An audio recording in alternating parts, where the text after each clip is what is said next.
Isang mapagpalang araw po sa lahat ng nakikinig at nanonood sa mga oras na ito. Ang inyo pong matutunghayan ay mga talata sa Biblia na hango ayon sa bilang ng aking kaarawan. At dito din po ay inyong matututunan ilang aklat mayroon ang Biblia, ilang kabanata, at maraming bagay na magbibigay sa inyo ng iba yung kaalaman. So stay tuned because you will really learn a lot from this video.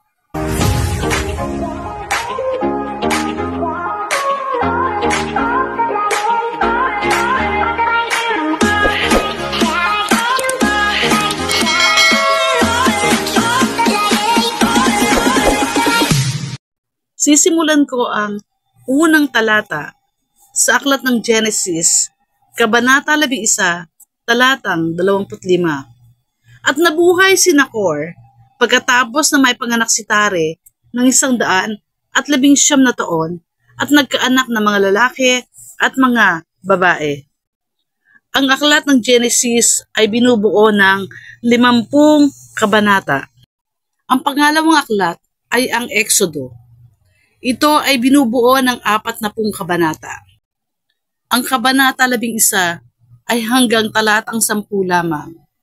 Kaya't wala kayong talatang mababasa na mula sa kabanata 11, talatang 25. Ang pangatlong aklat ay ang Levitico. At sino mang bumuhat ng bangkay ng mga yan ay maglalaban ng kanyang mga suot at magiging karumal-dumal hanggang sa hapon. Ito ay mula sa Levitico, Kabanata 11, talatang 25. Ang aklat ng Levitico ay binubuo ng 27 kabanata. Ang ika-4 na aklat ay ang aklat ng mga bilang. At ang Panginoon ay bumaba sa ulap at nagsalita sa kanya at kumuha ng espiritong sumasa kanya at isinalin sa 70 matanda at nangyari na nang sumakanila ang espiritu ay nanganghula, ngunit hindi na sila umulit. Ito ay mula sa aklat ng mga bilang, Kabanata 11, talatang 25. Ang aklat ng mga bilang ay binubuo ng 36 na kabanata. Ang ika-5 aklat ay ang aklat ng Deuteronomio. Walang lalaking makatatayo sa harap ninyo. Sisidla ng Panginoon ng takot sa inyo at ng sindak sa inyo sa ibabaw ng buo ng lupain na inyong tungtungan, gaya ng kanyang sinalita sa inyo. Deuteronomio, Kabanata 11, talatang 25. Original in Torah is words, hindi po Deuteronomio. Deuteronomy in Greek word means second time. Pag-uulit ng nakasulat mula Genesis to Numbers. So, Deuteronomy means word in Torah. Dito rin sa aklat na ito ay mababasa natin na hindi makakarating sa lupang pangako. Yan po ay nasa Deuteronomio, Kabanatang 2, talatang 35. Ang Deuteronomio ay binubuo ng 34 na kabanata. Ang ika-6 na aklat sa Lumang Tipan ay ang Josue. Ito ay binubuo ng 24 na kabanata. Kung hahanapin ninyo, ang Kabanata 11, talatang 25 ay hindi ninyo bababasa sapagkat ang Kabanata 11 ay hanggang talatang 23 lamang. At ngayon naman ay darako tayo sa ika-7 aklat sa Lumang Tipan, ang aklat ng mga hukom. At ngayon, gagaling ka pa ba sa anumang paraan kay Balak na anak ni Zippor, na hari sa Moab? Siya ba'y nakipagkaalit kailanman sa Israel o lumaban kaya sa kanila? Ito ay mula sa aklat ng mga hukom, Kabanata 11, talatang 25. Ang aklat ng mga hukom ay binubuo ng 21 kabanata. Ang ikawalong aklat ay ang aklat ni Ruth. Ito ay binubuo ng 4 na kabanata. Ang aklat ng unang Samuel ay ang ika-9 na aklat sa Lumang Tipan. Ito ay binubuo ng 31 kabanata. Ang kabanata 11 ay hanggang talatang 15 lamang. Ang ika-10 aklat ay ang aklat ng ikalawang Samuel na magkagayoy sinabi ni David sa sugo, ganito ang iyong sasabihin kay Joab, huwag mong masamain ang bagay na ito, sapagkat nilala mo ng tabak, maging ito gaya ng iba. Iyong palakasin pa ang iyong pagbabaka laban sa bayan, at iwasak at iyong palakasin ang loob niya. Ang ikalawang Samuel ay binubuo ng 24 na kabanata.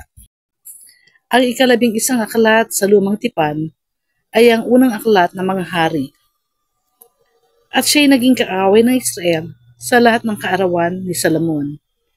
Bukod pa sa ligalig na ginawa ni Adad at kanyang kinapuotan ng Israel at naghari sa Syria. Ang unang mga hari ay binubuo ng 22 kabanata. Ang ika-12 aklat ay ang aklat ng ikalawang mga hari. Ito ay binubuo ng 25 kabanata. Ang kabanata 11 ay hanggang talatang 21 lamang. Darako naman tayo sa ika-13 aklat sa Lumang Tipan. Ito ay ang unang kronika. Narito, siya'y lalong marangal kaysa 30. Ngunit hindi siya umabot sa unang 3 at inilagay ni David sa kanya na bantay. Unang kronika, kabanata 11, talatang 25. Ang unang kronika ay binubuo ng 29 na kabanata. Ang ika-14 na aklat ay ang ikalawang mga kronika. Ito ay binubuo ng 36 na kabanata. Ang kabanata 11 ay hanggang talatang 23 lamang. Dito sa aklat na ito ay mababasa natin ang isang batang hari. Si Joachim ay 8 taong gulang at naghari ng 3 buwan at 10 araw at siya'y gumawa ng masama sa paningin ng Panginoon. Ito po ay makikita sa ikalawang kronika, kabanata 36, talatang 9. Ang ika-15 aklat sa Lumang Tipan ay ang Ezra. Ito ay binubuo ng 10 kabanata. Ang ika-16 na aklat ay Nehemias. At tungkol sa mga nayon, pati ng kanilang mga bukid, ang ilan sa mga anak Juda ay nagsitahan sa Kiryat Arba at sa mga nayon niyon, at sa Dibon at sa mga nayon niyon, at sa Jekab-Zeel at sa mga nayon niyon. Nehemias, kabanata 11, talatang 25. Ang aklat ni Nehemias ay binubuo ng 13 kabanata.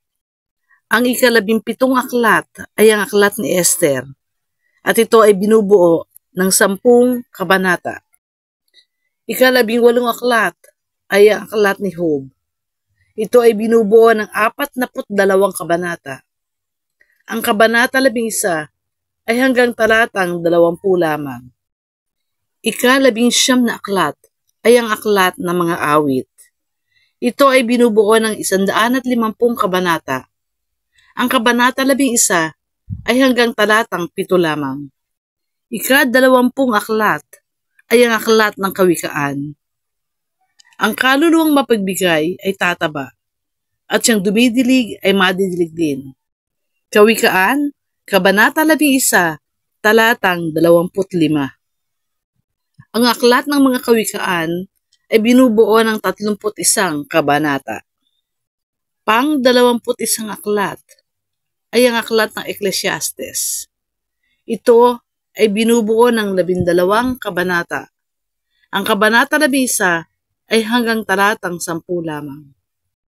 Ika-22 aklat ay ang aklat ng awit ng mga awit, at ito ay binubuo ng 8 kabanata. Ika-23 aklat ay ang aklat ni Propeta Isaias. Ito ay binubuo ng 66 na kabanata.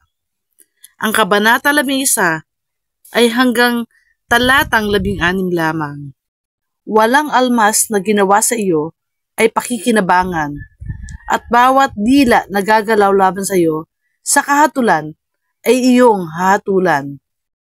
Ito ang mana ng lingkod ng Panginoon, at ang katwiran nila ay sa akin, sabi ng Panginoon. Isang talatang nakapagbibigay lakas sa mga babasa nito mula sa Isaias, Kabanata 56, talatang 17. Ang ika-24 na aklat sa Lumang Tipan ay ang aklat ni Propeta Jeremias na binubuo ng 52 kabanata. Ang kabanata 11 ay hanggang talatang 23 lamang. Ang ika-25 aklat ay ang aklat ng mga panaghoy. Ito ay binubuo ng 5 talata. Ngayon naman ay darako tayo sa ika-26 na aklat sa Lumang Tipan. Ito ay ang aklat ni Ezekiel. Na magkagayoy, sinalita ko sa kanila ng mga bihag ang lahat na bagay na ipinakita sa akin ng Panginoon. Ang aklat ng Propeta Ezekiel ay binubuo ng 48 kabanata. Ika-27 aklat ay ang aklat ni Daniel. At kanyang kikilusin ang kanyang kapangyarihan at ang kanyang tapang laban sa hari sa timugan na may malaking hukbo, at ang hari sa timugan ay makikipagdigma sa pakikipagbaka na totoong malaki at makapangyarihang hukbo. Ngunit hindi siya tatayo sapagkat sila'y magsisihaka ng mga panukala laban sa kanya. Daniel, Kabanata 11, talatang 25. Ang aklat ni Daniel ay binubuo ng 12 kabanata. Ang ika-28 aklat ay ang aklat ni Oseas. Ito ay binubuo ng 14 na kabanata. Ang kabanata 11 ay hanggang talatang 12 lamang. Pang-29 na aklat ay ang aklat ni Joel. Ito ay binubuo ng 3 kabanata. Pang-30 aklat ay ang aklat ni Amos. Ito ay binubuo ng 9 na kabanata. Ika-31 aklat ay ang aklat ni Obadias, at ito ay may 1 kabanata lamang. Pang-32 ay ang aklat ni Jonas, at ito ay may 4 na kabanata. Ika-33 aklat ay ang aklat ni Mikas. Ito ay may 7 kabanata. Pang-34 na aklat ang aklat ni Nahum, at ito ay may 3 kabanata. Pang-35 aklat ay ang aklat ni Habakuk na binubuo ng 3 kabanata. Ang aklat ni Zephanias ang pang-36 na aklat sa Lumang Tipan, at ito ay binubuo ng 3 kabanata. Ika-37 aklat ay ang aklat ni Hagay na may 2 kabanata. Pang-38 aklat ay ang aklat ni Zacarias. Ito ay may 14 na kabanata. Ang kabanata 11 ay hanggang talatang 17 lamang.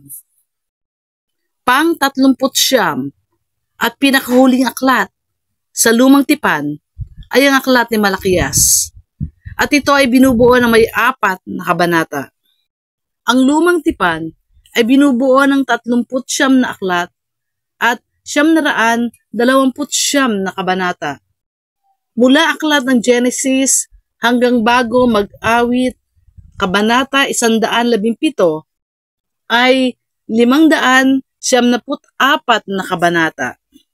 Salamat po sa inyong pagsubaybay at walang sawang pagsuporta sa akin pong programa. At sa susunod po ay tatalakayin ko naman ang mga talata na hinango sa bilang ng aking kaarawan. Ang Kabanata 11, talata 25, nahahanguin sa Bagong Tipan. Maraming salamat po. God bless everyone at mabuhay po tayong lahat.